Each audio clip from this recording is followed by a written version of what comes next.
जब वो महज 12 साल की थी तो उसके चेहरे पर फेशियल हेयर ग्रोथ होने लगा। अपने चेहरे पर आती दाढ़ी की वजह से लोग उसका बहुत ज्यादा मजाक उड़ाया करते थे, जिसकी वजह से उसका मोराल बहुत ज्यादा डाउन हो गया था। लेकिन आखिरकार उसने इस सिचुएशन से लड़ने की ठानी। उसने अपने चेहरे पर आती हुई दाढ़ी को अपनी शख्सियत का हिस्सा मानते हुए इसे ही अपनी पहचान बनाने का फैसला किया और आखिरकार वो आज इंग्लैंड की फेमस ब्रिटिश मॉडल हैं और लोग उन्हें बीडेड वुमेन के नाम से जानते हैं। उनका नाम है हरनाम कौर। गाइस, लोग आपके बारे में क्या सोचते हैं ये आप लोग ही तय करते हैं, इसलिए आप जैसे भी हैं रिस्पेक्ट योरसेल्फ। मध्य प्रदेश के मंदसौर के रहने वाले नाहरू खान जी, जो कि सिर्फ दूसरी क्लास तक पढ़े हुए हैं, उन्होंने बिना किसी ट्रेनिंग के 3 दिन के अंदर फुल बॉडी सैनिटाइज करने वाली ऑटोमेटिक सैनिटाइजर मशीन बना डाली।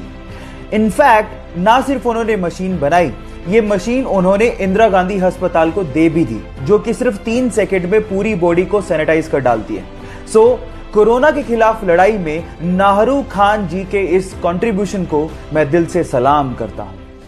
बहुत दिन हो गए ना घर पे रहते, शायद इस 4 दीवारी में आप लोगों को घुटन महसूस हो रही होगी, लेकिन फिर भी हमें इस देश के लिए और हमारे फ्यूचर के लिए घर पे रहना है। चलिए आपकी घुटन को मुस्कुराहट में बदल देता हूं। एक गाना आप लोगों को रेकमेंड करता हूं, जरूर देखना। गाने का नाम है मुस्कुराएगा इंडिया, जिसे विशाल मिश्रा ने अपनी खूबसूरत आवाज में गाया है। इस गाने में अक्षय कुमार, टाइगर श्रॉफ, कार्तिक आर्यन, भूमि, तापसी जैसे स्टार्स ने फीचर किया है और इस गाने को हमारे प्रधानमंत्री ने भी शेयर किया। गाइस, आप लोग याद रखिए, ये देश है तो हम हैं, इसीलिए घर बैठो इंडिया, सपोर्ट करो इंडिया। आप लोगों ने ज्यादातर होटल्स में ह्यूमंस को काम करते देखा होगा, लेकिन चाइना में दुनिया का इकलौता ऐसा होटल है जहां पर ह्यूमन एम्प्लॉय है ही नहीं।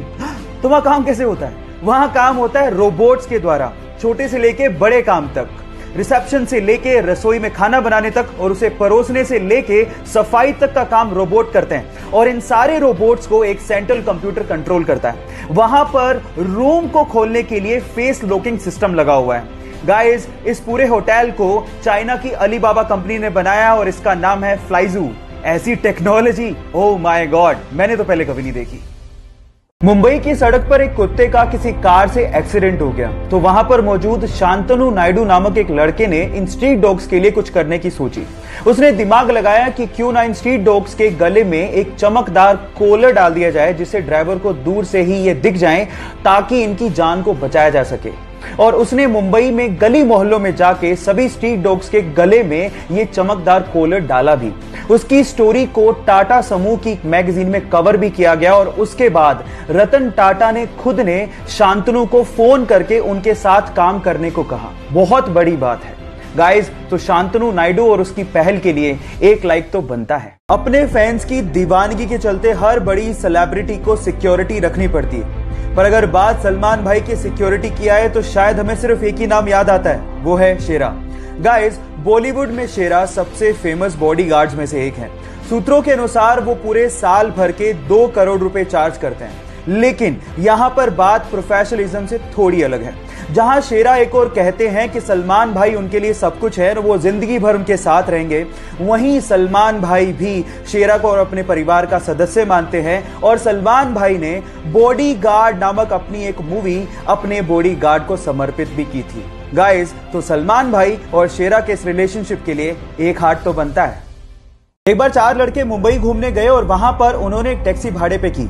एक्चुअली उस टैक्सी के ड्राइवर सरदार जी थे। अब हुआ कुछ यूं कि बोरियत की वजह से वो चारों लड़के जोक्स क्रैक करने लगे और उनमें से कुछ जोक्स सरदारों पर थे। जब भी वो सरदारों वाले जोक्स क्रैक करते, सरदार जी को बड़े ध्यान से देखते, लेकिन सरदार जी कोई रिएक्शन दे ही नहीं रहे थे। जब पूरा दिन खत्म हो गया तो उतरते वक्त उन चारों लड़कों ने सरदार जी को कहा कि हमने सरदारों पर इतने जोक्स क्रैक किए, आपको बुरा क्यों नहीं लगा? तो उन्होंने तब भी कोई जवाब नहीं दिया और 100 रुपए देते हुए कहा कि अगर तुम्हें पूरी मुंबई में कोई सरदार भिखारी मिल जाए तो उसे मेरी तरफ से 100 रुपए दान कर देना।